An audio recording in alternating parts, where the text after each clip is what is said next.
ಪಶ್ಚಿಮ ಏಷ್ಯಾದಲ್ಲಿನ ಬಿಕ್ಕಟ್ಟು ಶಮನ ಆಗೋವರೆಗೂ ಆಮದು ಸುಂಕವು ಹೆಚ್ಚಿನ ಮಟ್ಟದಲ್ಲಿಯೇ ಇರಬಹುದಾದ ಸಾಧ್ಯತೆ ಇದೆ ಅಂತ ಹೇಳ್ತಾ ಇದ್ದಾರೆ.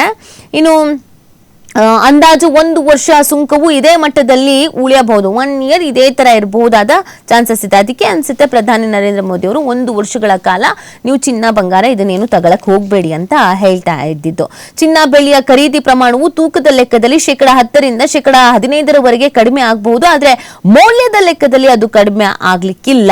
ಗ್ರಾಹಕರು ಕಡಿಮೆ ತೂಕದ ಆಭರಣಗಳನ್ನ ಖರೀದಿಸ್ತಾರೆ ಅಂತ ಅವರು ಅಂದಾಜು ಮಾಡಿದ್ದಾರೆ ಅನ್ನೋದನ್ನ ಅವರು ಇದೇ ಸಂದರ್ಭದಲ್ಲಿ ಹೇಳ್ತಾ ಇದ್ದಾರೆ. ಇನ್ನು ಕೇಂದ್ರ ಸರ್ಕಾರವು ಅಮೂಲ್ಯ ಲೋಹಗಳ ಆಮದು ಮೇಲಿನ ಸುಂಕವನ್ನ ಹೆಚ್ಚಿಸಿದ ನಂತರದಲ್ಲಿ ಇಲ್ಲಿನ ಚಿನಿವಾರಪೇಟೆಯಲ್ಲಿ ನಡೆದಂತ ವಹಿವಾಟಿನಲ್ಲಿ ಚಿನ್ನ ಮತ್ತು ಬೆಳ್ಳಿ ಧಾರಣೆ ಭಾರಿ ಏರಿಕೆ ಆಗಿದೆ.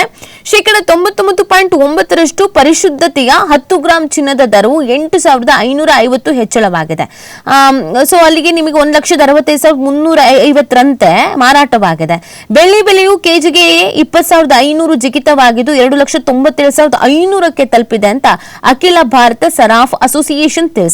ಹೆಚ್ಚಿನ ಸುಂಕ ನಿಜವಾದ ಪರಿಣಾಮವು ಖರೀದಿ ಬಿಲ್ ನಲ್ಲಿ ನಮೂದಾದ ನಂತರದಲ್ಲಿ ಗೊತ್ತಾಗಲಿದೆ ಅಂತ ವರ್ತಕರು ಹೇಳ್ತಾ ಇದ್ದಾರೆ. ಅಂದ್ರೆ ಈ ಪ್ರಮಾಣ ಮತ್ತಷ್ಟು ಜಾಸ್ತಿ ಆಗಬಹುದಾದ ಎಲ್ಲ ಲಕ್ಷಣಗಳಿದೆ ಅನ್ನೋದನ್ನ ಅವ್ರು ಹೇಳ್ತಾ ಇದ್ದಾರೆ. ಇನ್ನು ಭೀತಿಗೆ ಕಾರಣ ಇಲ್ಲ ಅನ್ನೋದನ್ನ ಹೇಳ್ತಾ ಇರೋದು ಯಾರು ಏನು ಯಾಕೆ ಭೀತಿ ಕಾರಣ ಇಲ್ಲ ನೋಡೋದಾದ್ರೆ, ಸುಂಕದ ಹೆಚ್ಚಳದ ಪರಿಣಾಮವಾಗಿ ಸ್ಥಳೀಯ ಮಾರುಕಟ್ಟೆಯಲ್ಲಿ ಚಿನ್ನದ ಬೆಲೆ ಜಾಸ್ತಿ ಆಗುವ ಅಂದಾಜಿದೆ.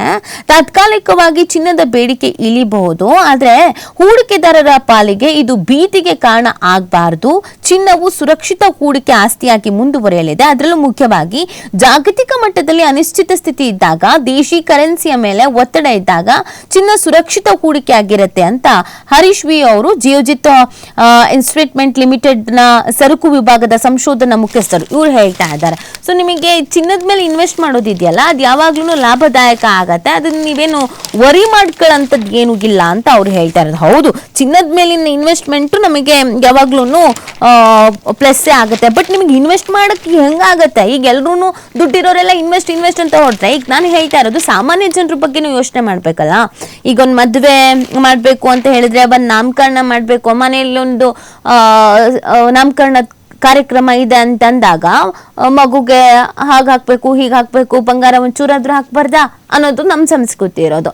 ಅಂಥವ್ರ ಪರಿಸ್ಥಿತಿಗೇನು ಅದನ್ನು ವಿಶ್ಲೇಷಣೆ ಮಾಡ್ಬೇಕಾಗತ್ತಲ್ಲ. ನೋಡಿ, ಈಗ ಬಾಹ್ಯ ಒತ್ತಡಗಳು ಹೆಚ್ಚಿರುವಂತಹ ಸಂದರ್ಭದಲ್ಲಿ ಅತ್ಯವಶ್ಯಕ ಅಲ್ಲದ ಉತ್ಪನ್ನಗಳ ಆಮದನ್ನ ಕಡಿಮೆ ಮಾಡೋದ್ರಿಂದ ಒಟ್ಟಾರೆಯಾಗಿ ಅರ್ಥವ್ಯವಸ್ಥೆಯಲ್ಲಿ ಸ್ಥಿರತೆ ಮೂಡಿಸುವುದಕ್ಕೆ ಸಾಧ್ಯ ಆಗತ್ತೆ ಅನ್ನೋದನ್ನ ಹೇಳ್ತಾ ಇದ್ದಾರೆ. ಇನ್ನು ಕೇಂದ್ರ ತೀರ್ಮಾನದ ಹಿಂದಿನ ಉದ್ದೇಶದ ಬಗ್ಗೆ ಮೂಲ ಒಂದು ವಿವರ ಒದಗಿಸಿದೆ. ಬುಧವಾರ ಜಾರಿಗೆ ತಂದ ಹೆಚ್ಚಳ ಮೂಲಕ ಕೇಂದ್ರ ಸರ್ಕಾರವು ಚಿನ್ನದ ಮೇಲಿನ ಮೂಲ ಸೀಮಾ ಸುಂಕವನ್ನ ದುಪ್ಪಟ್ಟುಗೊಳಿಸಿ 10% ತಂದಿದೆ. ಕೃಷಿ ಮೂಲಸೌಕರ್ಯ ಮತ್ತು ಅಭಿವೃದ್ಧಿ ಸೆಸ್ AIDC ಪ್ರಮಾಣವನ್ನು 5 ಪಟ್ಟು ಹೆಚ್ಚಿಸಿ 5% ತರಲಾಗಿದೆ. ಈ ಕ್ರಮಗಳ ಪರಿಣಾಮವಾಗಿ ಚಿನ್ನ ಹಾಗೂ ಬೆಳ್ಳಿಯ ಆಮದು ಸುಂಕವು 15% ತಲುಪಿದೆ ಅನ್ನೋದನ್ನು ಅವ್ರು ಹೇಳ್ತಾ ಇದ್ದಾರೆ. ಇದಲ್ಲದೆ ಆಮದುದಾರರು 3% ಏಕೀಕೃತ ಅಂದ್ರೆ GST ಮತ್ತು IGST ಪಾವತಿಸಬೇಕಾಗುತ್ತೆ. ಇದರಾಗಿ ಒಟ್ಟು ಸುಂಕವು 9.18% ಇದ್ದಿದ್ದು 18.45ಕ್ಕೆ ಹೆಚ್ಚಳ ಆಗಿದೆ. ದೇಶದ ಹೊರಗಿನ ಪರಿಸ್ಥಿತಿ ತೀರಾ ಅಸಾಮಾನ್ಯವಾಗಿರೋದ್ರಿಂದ ಚಿನ್ನ ಬೆಳ್ಳಿಯ ಆಮದು ಸುಂಕ ಏರಿಕೆಯ ಮುನ್ನೆಚ್ಚರಿಕೆ ಕ್ರಮ ಅಂತ ಕೇಂದ್ರ ಸರ್ಕಾರದ ಮೂಲಗಳು ಹೇಳ್ತಾ ಇದೆ. ಚಿನ್ನ ಬೆಳ್ಳಿಯ ಆಮದಿನ ಮೇಲೆ ಮಿತಿ ಹೇರುವ ಅಥವಾ ಅದಕ್ಕಿಂತ ಹೆಚ್ಚು ತೀವ್ರವಾದ ಕ್ರಮಕ್ಕೆ ಮುಂದಾಗುವ ಬದಲು ಬೆಲೆ ಆಧಾರಿತ ನಿರುತ್ತೇಜನ ಕ್ರಮವನ್ನು ಕೈಗೊಳ್ಳಲಾಗಿದೆ ಅಂತ ಇನ್ನೊಂದು ಮೂಲಗಳು ಹೇಳಿದೆ. ಪಶ್ಚಿಮ ಏಷ್ಯಾದಲ್ಲಿ ನಡೀತಾ ಇರುವ ಯುದ್ಧವು ದೇಶದ ಆಮದು ವೆಚ್ಚಗಳನ್ನು ಭಾರಿ ಪ್ರಮಾಣದಲ್ಲಿ ಹೆಚ್ಚು ಮಾಡುವ ಸಾಧ್ಯತೆ ಇದೆ. ವಿದೇಶಿ ವಿನಿಮಯವನ್ನು ಆರ್ಥಿಕ ಚಟುವಟಿಕೆಗೆ ಬೆಂಬಲವಾಗಿ ನಿಲ್ಲುವ ಹಾಗೂ ಆಹಾರ ಭದ್ರತೆಗೆ ನೆರವಾಗುವ ಉತ್ಪನ್ನಗಳ ಕಚ್ಚಾ ತೈಲ, ರಸಗೊಬ್ಬರಗಳು, ಕೈಗಾರಿಕೆಗಳಿಗೆ ಬೇಕಾಗಿರುವ ಕಚ್ಚಾ ವಸ್ತುಗಳು ಮತ್ತು ಬಂಡವಾಳ ಸರಕುಗಳ ಆಮದಿಗೆ ಬಳಸೋಕೆ ಕೇಂದ್ರ ಬಯಸಿದೆ ಅಂತ ಮೂಲಗಳು ಹೇಳ್ತಾ ಇದೆ.